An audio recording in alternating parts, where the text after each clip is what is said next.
네, 안녕하세요. 친절한 부동산 선배 민성씨입니다.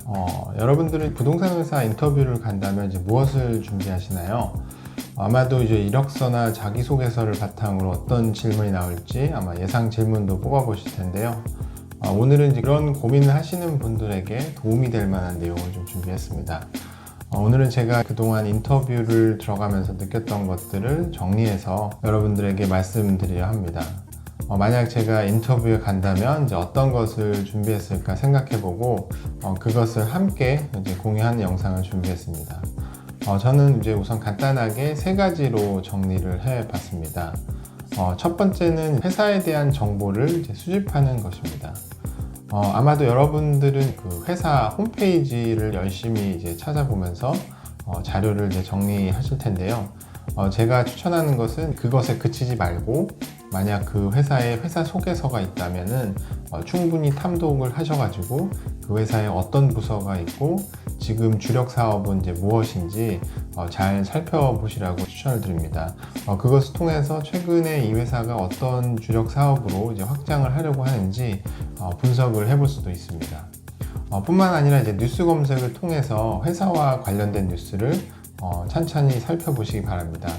뉴스 중에는 이제 간혹 이제 회사의 홍보를 위해서 내보낸 것들도 있을 텐데 그런 것들을 아마도 이제 회사에서 강조하거나 최근에 이제 밀고 있는 사업일 가능성이 높습니다. 그런 것들이 이제 어떤 것들이 있는지 뉴스를 정리해서 키워드로 정리하고 있다면 여러분들이 인터뷰에서 훨씬 더 자연스럽게 말을 할 수 있을 것입니다.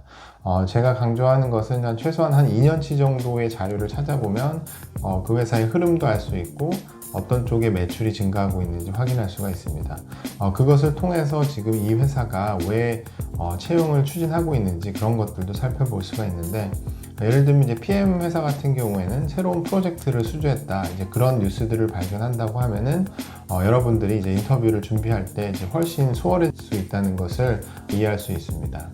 또 회사 담당자들이나 전문가가 인터뷰한 것들이나 각종 강연 등에서 발표한 자료가 있다고 하면은 뉴스는 물론 그 뉴스 안에 원문까지도 꼭 찾아보시기 바랍니다.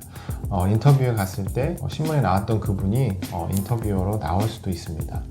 그 회사가 투자한 부동산이나 관리하고 있는 자산의 현장에 한번 가보시면 더 좋겠습니다. 제가 자주 강조하는 것이기도 한데 현장에 가서 이제 부동산 공부도 되고 인터뷰 때 말할 거리도 훨씬 더 늘어나기 때문에 직접 그 현장을 방문해 보는 것도 좋겠습니다. 다음으로는 이제 직무 관련 용어를 좀 익히고 가라고 권하고 있습니다. 내가 지원하는 직무가 지금 어떤 것인지 누구나 다 잘 알 것입니다.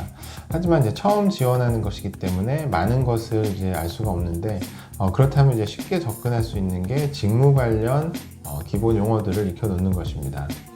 만약 여러분들 임대 쪽에 지원을 했다고 하면은 임대 업무에서 사용하는 용어들을 익히고, 또 자산관리 업무라고 하면은 그 업을 하면서 사용하는 전문 용어들을 이제 미리 익혀두는 것입니다. 이런 전문 용어들은 이제 인터넷 기사나 앞서 말씀드린 이제 회사 홈페이지에서 충분히 찾아볼 수가 있고, 미리 공부를 해둔다고 하면은 자연스럽게 인터뷰 질문을 답하거나 응대를 할 때 그런 용어들이 이제 자연스럽게 입에서 흘러나올 수가 있습니다. 그런 전문 용어들을 알고 있다는 것을 이제 어필하는 것만으로도 인터뷰에서 좋은 인상을 줄 수가 있고 남들보다 좀 경쟁력 있는 지원자가 될 가능성이 굉장히 높습니다. 그리고 이제 마지막 세 번째로는 회사에 대한 질문을 준비하라는 것입니다. 면접자는 대부분 이제 수동적인 입장에서 내가 질문한 것을 대답해야만 한다고 제 생각하는 경우가 대부분입니다. 하지만 잘 생각해 보면 내가 바라던 것과는 달리 회사의 성향이나 추구하는 이상이 다를 수도 있기 때문에 그런 것을 이제 꼭 확인할 수 있는 질문을 준비하는 게 좋습니다. 보통 인터뷰에서 회사에 대한 질문을 할 게 있으면 하라고 하는 경우가 대부분 있는데 모든 이제 지원자들이 이제 꿀먹은 벙어리가 돼서 대답을 안 하거나 옆자리의 경쟁자가 무슨 질문을 할지 이제 눈치를 보는 경우도 대부분입니다. 그런 질문이 나에게 왔을 때 그런 기회를 잘 활용해서 내가 생각하던 회사인지 확인해 보는 것도 질문을 준비하는 습관 중에 좋은 것이라고 저는 생각이 됩니다. 물론 이제 취업이 먼저이기 때문에 뭐 그런 배부른 소리를 할 때가 아니다라고 말할 수 있습니다. 하지만 이제 합격 후에 업무나 회사가 내가 생각하던 분위기하고 맞지 않아서 퇴사를 하는 경우도 종종 있고, 그로 인해서 이제 재취업을 준비한다고 하면은 버려지는 시간은 생각보다 이제 큰 대가를 치러야 됩니다. 몇 개월이 그냥 날아가 버리기도 하는 것이기 때문에 꼭 질문을 준비해서 확인하는 것도 좋습니다. 또 이렇게 이제 질문하면은 면접자 입장에서는 오히려 긍정적인 평가를 할 수 있는 가능성도 있습니다. 부동산을 함에 있어서 이런 성격이 큰 장점으로 작용할 수 있기 때문에 사람들을 많이 만날 수 있는 직업이다 보니까 소극적인 면보다는 무엇이든 다 잘할 수 있을 것 같은 더 적극적인 이미지를 줄 수가 있기 때문에 여러분들이 꼭 회사에 대한 질문도 준비를 하시기 바랍니다.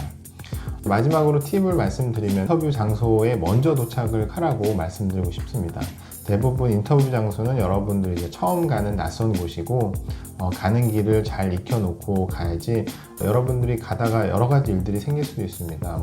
대중교통 문제가 생긴다든지 길을 잘못 든다든지 그런 경우가 있기 때문에 현장에 일찍 도착을 하셔서 그 분위기도 익히시고 또 이렇게 일찍 도착을 하게 되면은 이 친구가 되게 부지런하다 이제 그런 인상도 줄 수 있고 인터뷰 공간에 대한 적응도 할 수 있기 때문에 충분한 시간을 두고 인터뷰 장소에 도착하라는 또 팁도 마지막으로 말씀드립니다. 제가 3가지로 요약을 드렸는데 인터뷰를 갈 때 여러분들이 잘 준비하셔서 최근에 취업 상황이 좋지는 않지만 잘 준비한다고 하면 좋은 결과가 있을 것입니다. 오늘 인터뷰에 대해서 준비하는 팁을 말씀드렸는데 더 궁금한 것이 있으면 아래 댓글로 남겨주시면 제가 추가로 답변을 해드리도록 하겠습니다. 오늘 영상 여기서 마치도록 하겠습니다. 감사합니다.